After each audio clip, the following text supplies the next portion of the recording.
Hello, users, and welcome to another episode of Above It All. And today, I would like to talk about this article in the Los Angeles Times that I thought was relatively good, and it has a message that I want to talk about and I want to amplify. And South LA is largely untouched by unrest. That is by design. Now, I am not sure about a headline not capitalizing every letter in a title. That I'm not sure about. However, the message I do appreciate. Now, I'm just going to read the highlighted text here. I just highlighted some quotes, and then I'm just going to discuss the general takeaway.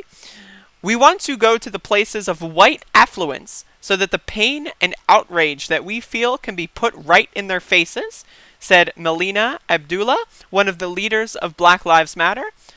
That was a lesson from 1992, she said. People got it. Everybody knew why we were going north. It did not have to be explained. So for those of you that don't know, in 1992 there were riots over a lot of other... I think it was mostly sparked by the Rodney King thing, but I think there was, it's another straw that breaks the camel's back situation.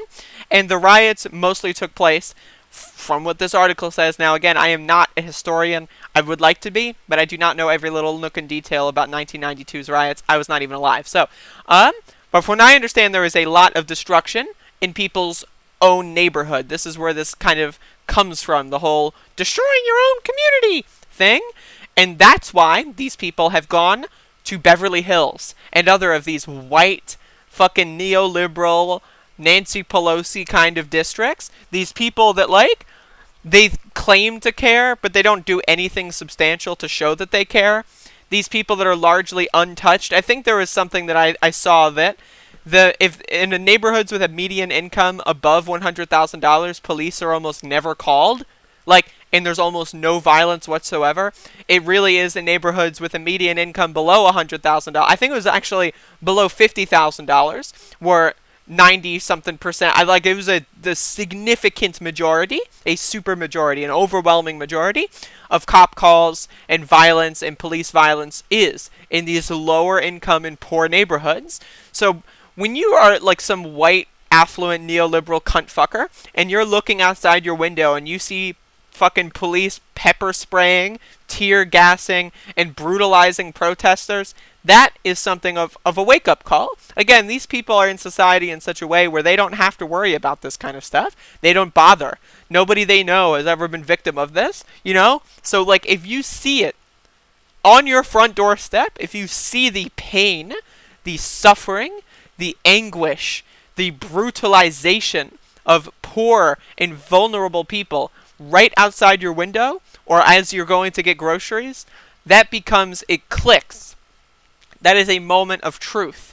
When people see something with their own eyes, right, in front of them, in the flesh. This is not a video without context.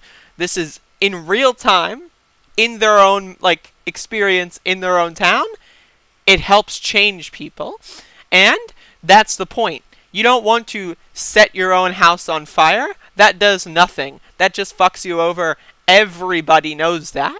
And this is something that I dislike about how people are trying to talk down to protesters, as if protesters and rioters are the same group of people doing the same things. Everybody who's protesting, 100% of people that are protesting know that setting your own house on fire does literally nothing.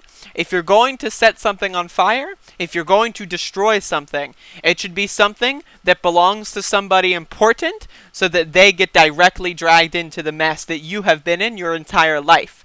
And that is why these protests are trying to go to the more affluent neighborhoods. And I agree with it, and I support it wholeheartedly, because if there's going to be action, if there's going to be fire, if there's going to be violence, it should, for the once in a lifetime, it should be in front of white people's houses, in front of actors' houses, in front of writers' houses, instead of being in front of the poor and the vulnerable in our society. I am tired of hearing gunshots in my town, but if I want to go uptown, if I want to go to the swanky places, I wouldn't necessarily mind hearing gunshots, because honestly, it adds a little bit of character. You know what I'm saying?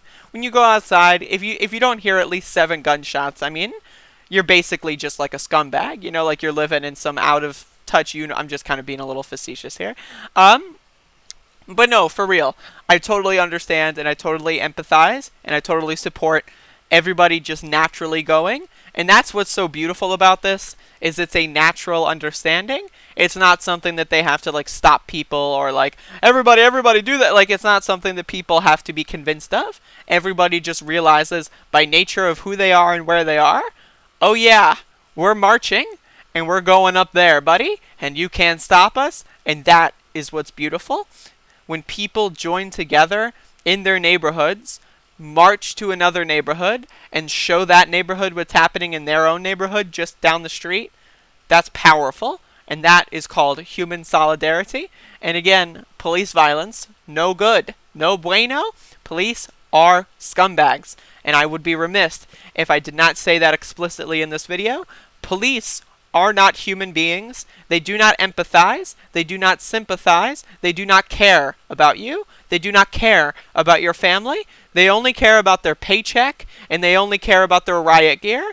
They get horny off of the idea of killing people. They love it. This is what they live for. This is what they've been trained to do. So if you're going to have a rabid white supremacist terrorist organization like be sicked on people, have them be sicked on people in the super white, super affluent neighborhoods. If there's any casual damage, if there's any something property damage that occurs, have it be the people that have the money to fix it. Have it be the people with insurance, instead of being the poor and the vulnerable who are sick and tired of being used as pawns for the police, like fucking bizarre fucking murder torture simulators. You know, it's just ridiculous. And we as a society, I believe, are entering a new era. This has been happening for a week now, and I do not see anything letting up.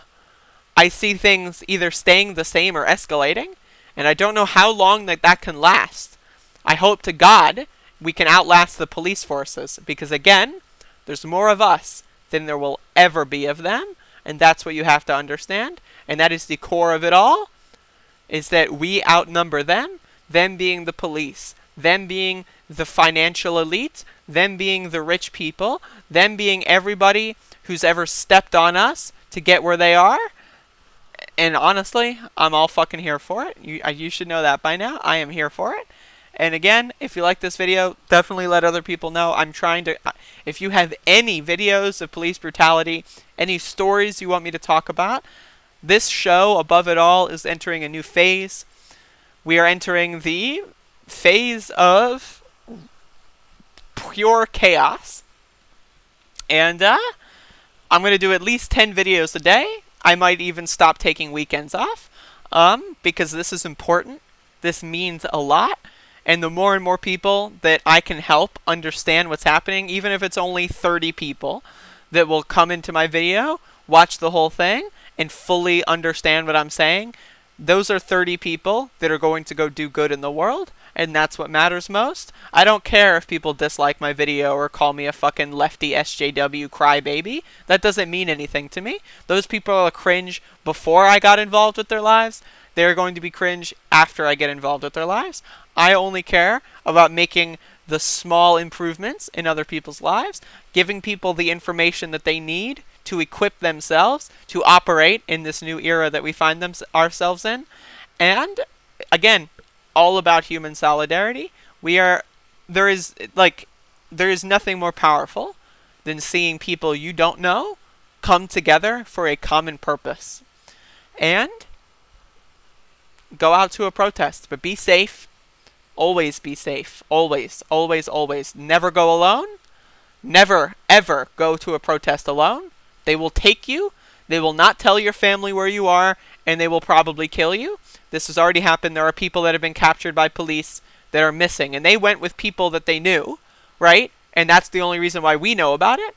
If you go alone, there is a chance you will not come back, so be careful. Please be careful.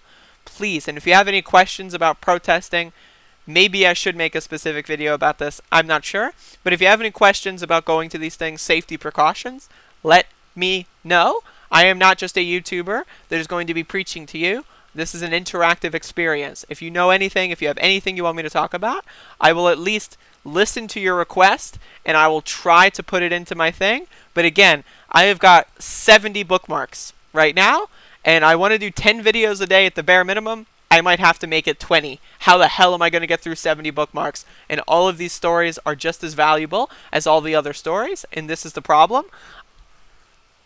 I don't know. Anyway, thank you for watching. Go watch one of these other videos. Am I in the... Go watch these videos, because these videos are probably better than this video, or at least of similar quality. So go watch those.